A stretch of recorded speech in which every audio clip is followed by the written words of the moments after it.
महात्मा बुद्ध के अनुसार हम वही बनते हैं जो हम सोचते हैं। अगर हम अपने विचारों को शुद्ध रखें तो हमें खुशी मिलती है। बुद्ध की एक कहानी में एक युवक ने उनसे पूछा कि संसार में सामान्य व्यक्ति का क्या मूल्य है। बुद्ध ने उसे एक चमकीला पत्थर देकर बाजार में भेजा और कहा कि इसका मूल्य पता करो। इस कहानी से यह शिक्षा मिलती है कि हमारी सोच और दृष्टिकोण हमारे जीवन को प्रभावित करते हैं। अपने मन में जिस चीज का विचार करोगे वही चीज तुम्हें मिलना शुरू होगी। अगर पैसे के बारे में विचार करते हो तो आपके पास पैसा आना शुरू होगा। अगर आप अपने प्यार के बारे में विचार करोगे तो आपको आपका प्यार जल्द ही मिलेगा। गौतम बुद्ध के अनुसार हम वही बनते हैं जो हम सोचते हैं। जैसा सोचोगे वैसा ही होगा। एक बार की बात है, महात्मा बुद्ध प्रवचन दे रहे थे। प्रवचन में आसपास के बहुत से लोग शामिल थे और सभी लोग ध्यान से बुद्ध को सुन रहे थे। कुछ देर में प्रवचन समाप्त हो गया। तब लोगों ने बुद्ध को प्रणाम किया और अपने अपने घर को चल पड़े, पर एक ये युवक वहां पर ही बैठा रह गया। बुद्ध की नजर उस युवक पर पड़ी तो वे पूछ बैठे, क्या बात है? युवक बुद्ध के पास गया और प्रणाम करके बोला, प्रभु बहुत उलझन में हूँ। जितना इस बारे में सोचता हूँ उतना ही उलझ जाता हूँ। युवक हाथ जोड़कर बोला, प्रभु यह संसार कितना विशाल है। संसार में लाखों करोड़ों लोग निवास करते हैं, उनमें भी एक से बढ़कर एक विद्वान कलाकार योद्धा हैं। ऐसे में उन सबके बीच एक सामान्य प्राणी का क्या मूल्य है? युवक की बात सुनकर बुद्ध मुस्कुरा दिए। वे बोले, तुम्हारी जिज्ञासा का उत्तर मिल जाएगा, पर इसमें थोड़ा सा समय लगेगा। महात्मा बुद्ध ने फिर उससे पूछा, क्या तब तक मेरा एक छोटा सा काम कर सकते हो? प्रभु यह तो मेरे लिए गर्व का विषय है कि मैं आपके काम आ सकूं। युवक ने पुनः अपने हाथ जोड़ दिए और कहा, आप आदेश करें। प्रभु बुद्ध ने युवक को एक चमकीला पत्थर देते हुए कहा, तुम्हें इस पत्थर का मूल्य पता करना है, पर ध्यान रहे इसे बेचना नहीं है। सिर्फ इसका मूल्य पता करना है। जैसी आज्ञा प्रभु। ऐसा कहते हुए युवक ने बुद्ध से वह पत्थर ले लिया। उसने एक बार फिर से उन्हें प्रणाम किया और बाजार की ओर चल पड़ा। बाजार वहां से ज्यादा दूर नहीं था तो युवक थोड़ी देर में वहां पहुंच गया। वह सुबह का समय था, इसलिए बाजार अभी ठीक से लगा नहीं था। वहां पर इक्का दुक्का दुकानदार ही थे। युवक की जिज्ञासा वश इधर उधर नजर गई। उसे एक दुकानदार नजर आया जो आम बेच रहा था। युवक उस दुकानदार के पास पहुंचा और उसे पत्थर दिखाते हुए बोला, क्या आप इस पत्थर की कीमत बता सकते हैं? दुकानदार एक चालाक व्यक्ति था। पत्थर की चमक देखकर वह समझ गया कि अवश्य ही यह कोई कीमती पत्थर है। वह बनावटी आवाज में बोला, देखने में तो कुछ खास नहीं लगता, पर इसके बदले 10 आम दे सकता हूँ।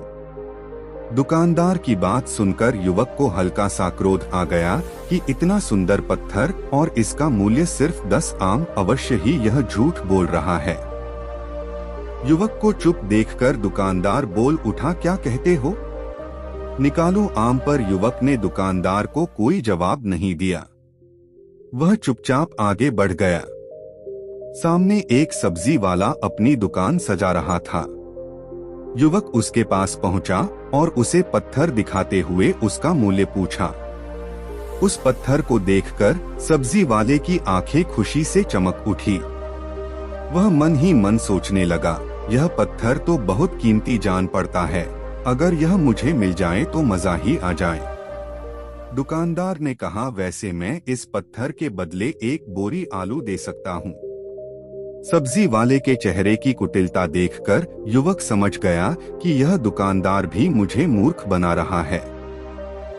मुझे किसी और से इसका मूल्य पता करना चाहिए। यह सोचता हुआ युवक आगे बढ़ गया। सब्जी वाले दुकानदार ने युवक को पीछे से आवाज लगाई, क्या हुआ भाई?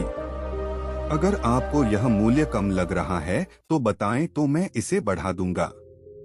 युवक ने उसकी बात पर ध्यान नहीं दिया और वह अब इधर उधर किसी ऐसे व्यक्ति को खोजने लगा जो जानकार हो और उस पत्थर की सही मूल्य बता सके। युवक को लग रहा था कि अवश्य ही यह कोई कीमती पत्थर है, शायद कोई जौहरी इसका सही मूल्य बता सके। यही सोचते हुए युवक एक जौहरी की दुकान पर पहुंचा। जौहरी अपनी दुकान को अभी खोल ही रहा था। उसने दूर से युवक को अपनी दुकान की ओर आते हुए देख लिया था। साथ ही उसने युवक का हुलिया देखकर यह भी भांप लिया था कि यह कोई गरीब व्यक्ति है जो संभवत कोई गहना बेचने आया होगा। जौहरी ने हाथ जोड़कर युवक को नमस्कार किया और मुस्कुराकर पूछा, बताएं महोदय, मैं आपकी क्या सेवा कर सकता हूँ।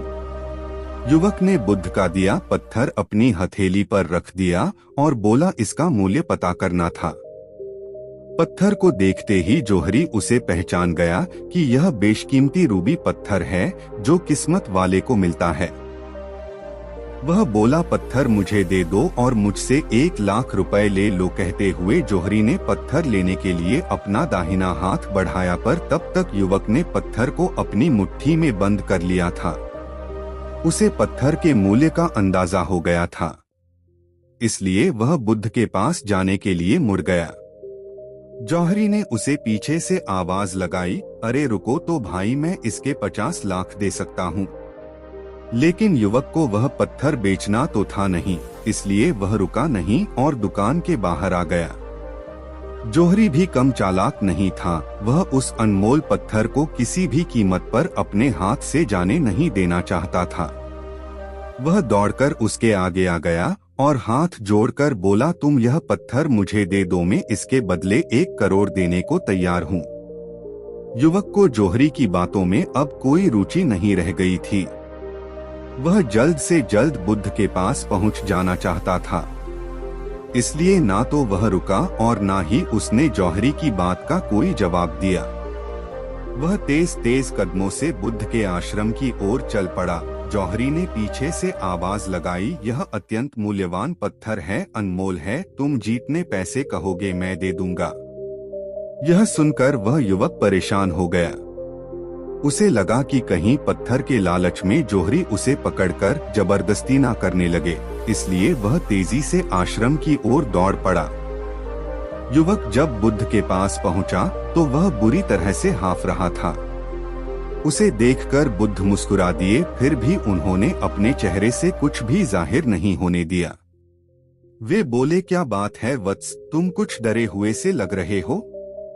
युवक ने बुद्ध को प्रणाम किया और सारी बात कह सुनाई और उसने वह पत्थर भी उन्हें वापस कर दिया। बुद्ध बोले, आम वाले ने इसका मूल्य 10 आम बताया, आलू वाले ने 1 बोरी आलू और जौहरी ने बताया कि यह अनमोल है। इस पत्थर के गुण जिसने जीतने समझे उसने इसका मूल्य उसी हिसाब से लगाया। ऐसे ही यह जीवन है, प्रत्येक व्यक्ति खान से निकले हुए एक हीरे के समान है जिसे अभी तराशा नहीं गया है। जैसे जैसे समय की धार व्यक्ति को तलाशती है, व्यक्ति की कीमत बढ़ती जाती है। यह दुनिया व्यक्ति को जितना पहचान पाती है उसे उतनी ही महत्ता देती है। ये कहते हुए बुद्ध एक क्षण के लिए रुके, फिर बोले, किंतु आदमी और हीरे में अंतर यह है, हीरे को कोई दूसरा तलाशता है और व्यक्ति को अपने आप को स्वयं ही तलाशता पड़ता है। जिस दिन तुम अपने आप को तलाश लोगे, तुम्हें भी तुम्हारा मूल्य बताने वाला कोई ना कोई जौहरी मिल ही जाएगा। गौतम बुद्ध उस लड़के को यह सीख देना चाहते थे कि जो इंसान अपने मन में खुद के बारे में विचार करता है वह व्यक्ति उसी के समान बनता जाता है। किसी इंसान को अगर दुनिया की किसी भी चीज से सच्चे मन से लगाव हो तो वह इंसान उस चीज को प्राप्त कर लेता है। वही जो इंसान अपनी मनचाही चीज को प्राप्त करने में असमर्थ है, उस इंसान ने अपने मन में सच्चे भाव से उस चीज को चाह नहीं होता है। आपको यह कहानी कैसी लगी कमेंट में जरूर बताएं। और हमारे चैनल पीसी भाई जी को सब्सक्राइब जरूर करें। तब तक के लिए सभी भाइयों को नमो बुद्धाय।